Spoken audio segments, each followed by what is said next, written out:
Yo, what's good? What's good, people? It's your boy Kelvin. We're behind the bench. Shout out to everyone out there, man. Appreciate y'all coming through. Shout out to JB, Rashad, Kobe Bryant Film Room, Big Dog Talk Sports. Y'all sub up to their page, man. And as we continue to go and move forward.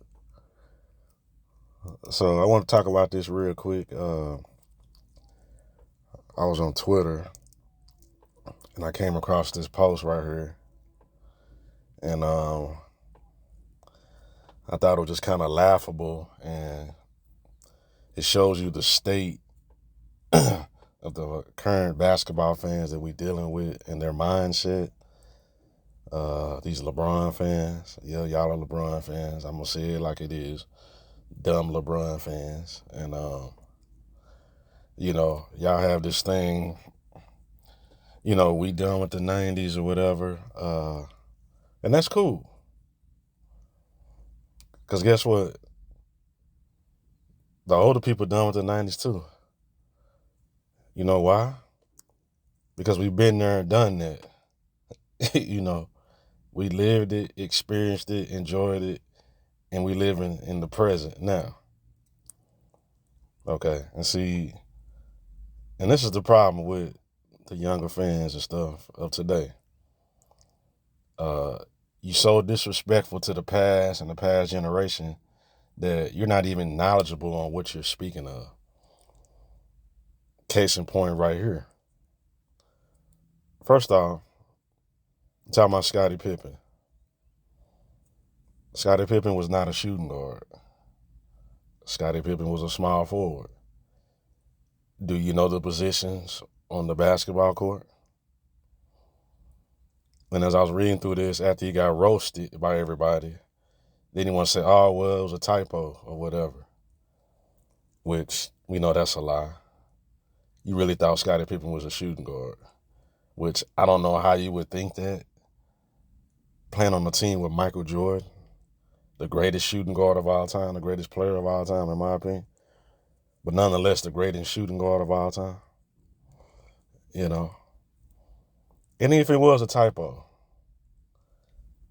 Scottie Pippen is not a top 3 small forward of all time.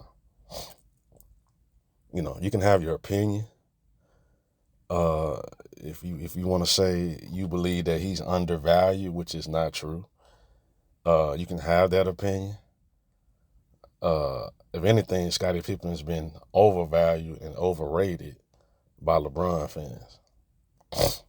But neither here nor there. Scottie Pippen is not a top 3 small forward of all time. Scottie Pippen is not better than Larry Bird. He's not better than Dr. J. He's not better than Elgin Baylor. Who else at the small forward? Dominique Wilkins. Hell, I'll take James Worthy over Scottie Pippen. Rick Barry. Hell, he's not even better than soft-ass Kevin Durant at the small forward position. So how do you figure that he's, top 3? Did I say Havlicek? I might have missed John Havlicek also. Nowhere close to John Havlicek. I've seen some lists where, over the years, where people say Scottie Pippen ranked ahead of Havlicek. Fool, are you out your mind? Y'all better go do some research on John Havlicek. Scottie Pippen is not better than John Havlicek. But, this is what we're dealing with. Fans who don't know the history of the game, don't know what position different players played at, and don't know anything about the era that they're speaking about. And see, if you wasn't there, you didn't live it and experience it, you really shouldn't speak on it a whole lot unless you've done a ton of research. I don't speak a whole lot on about 1950s and 1960s basketball because it's very limited footage, and I didn't live in that time. Now I've read a lot about it. I have done some research on the 60s, but it's still very, very hard for me to really, really speak on it like that. Why? Because I wasn't there. I didn't live through that time. I didn't experience that time. So what do? I defer to someone who lived through that era, who lived through that time, who experienced it, who's more knowledgeable than me. I shut my mouth and I listen to their expert opinion. Why? Because they were there. And I have reverence and respect for their opinion because they were there. They lived it. I was not there. I was not born yet.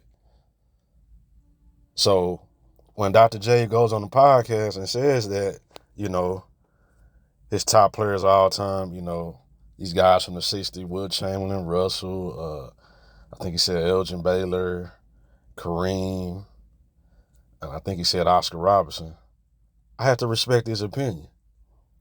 Why? Because that's the era that he grew up in. He grew up watching those guys. And as he got older, he patterned his game after those guys. He learned from them.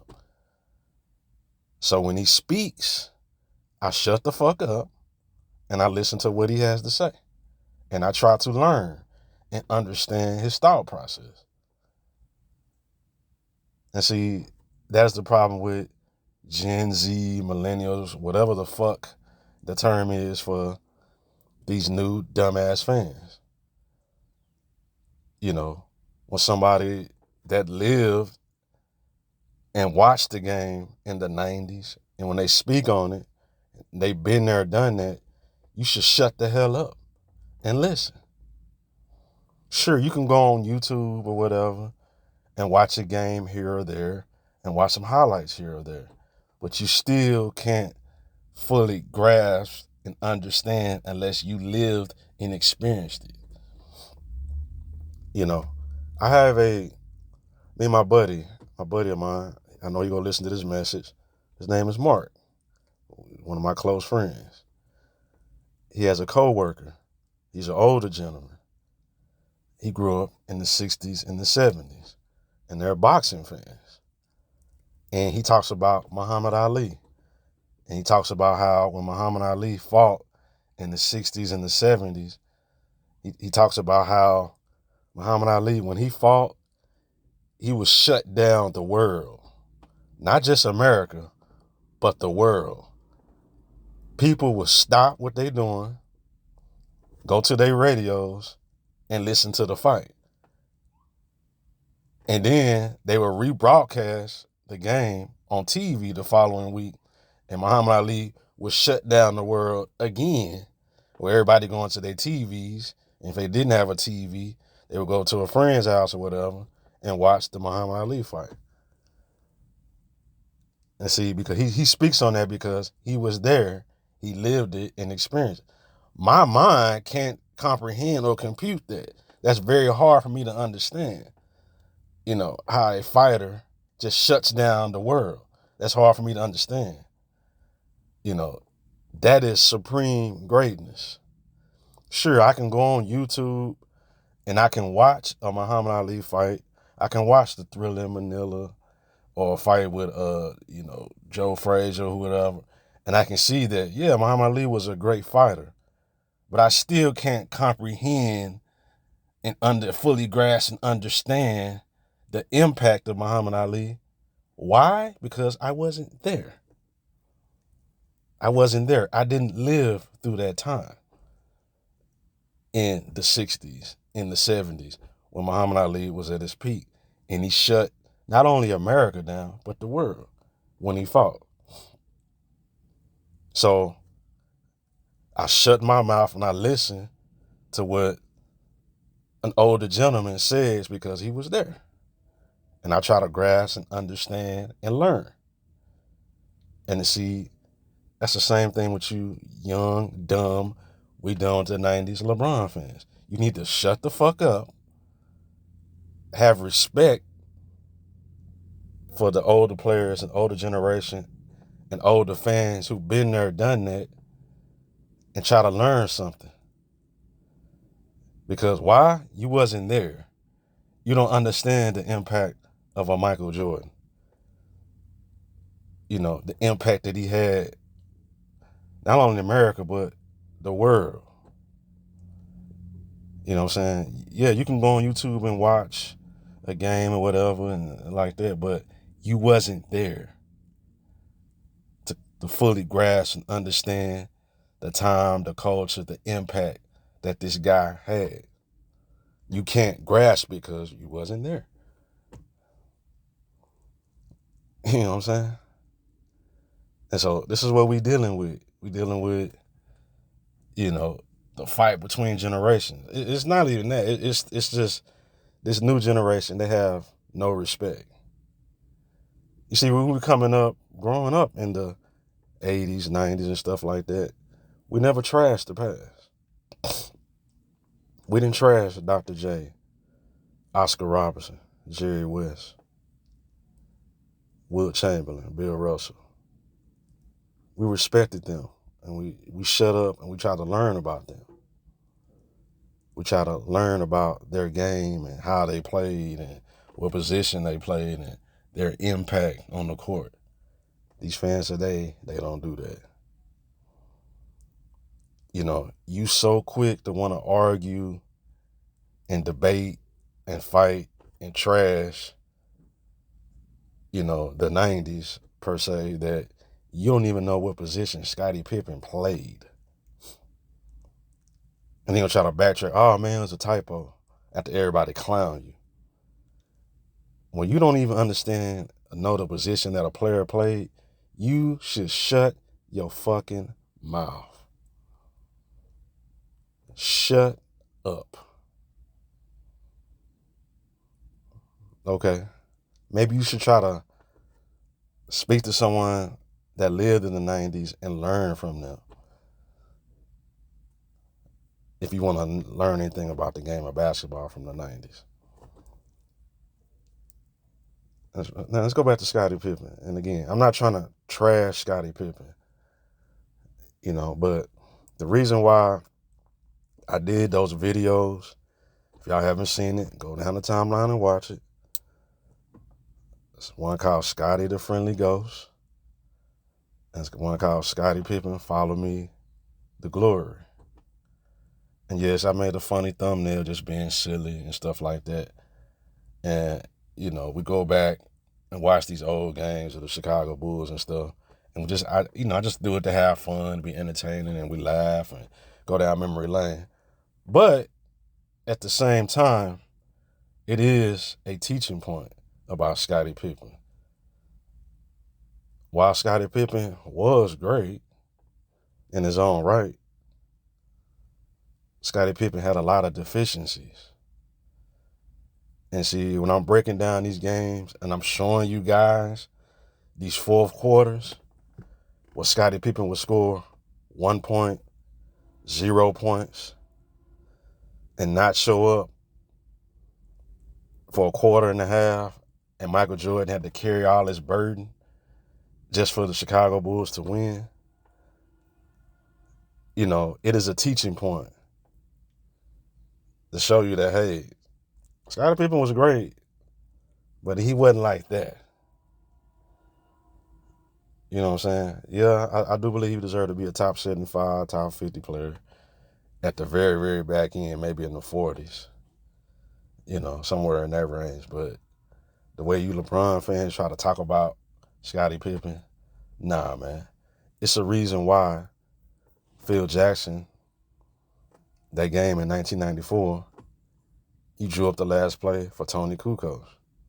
Why? Because Pippen wasn't a high-pressure performer in the high-pressure moments. Scottie Pippen was really a front runner.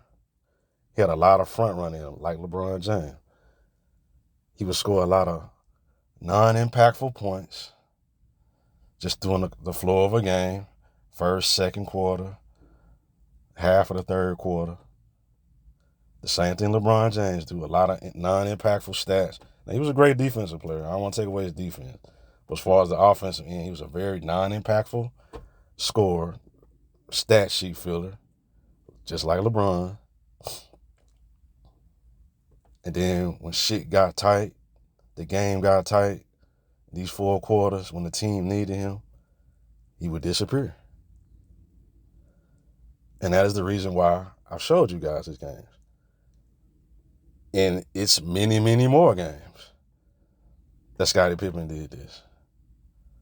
When I get time, I'm going to show you guys the flu game. I'm going to show you a lot of things that Scottie Pippen did in the flu game.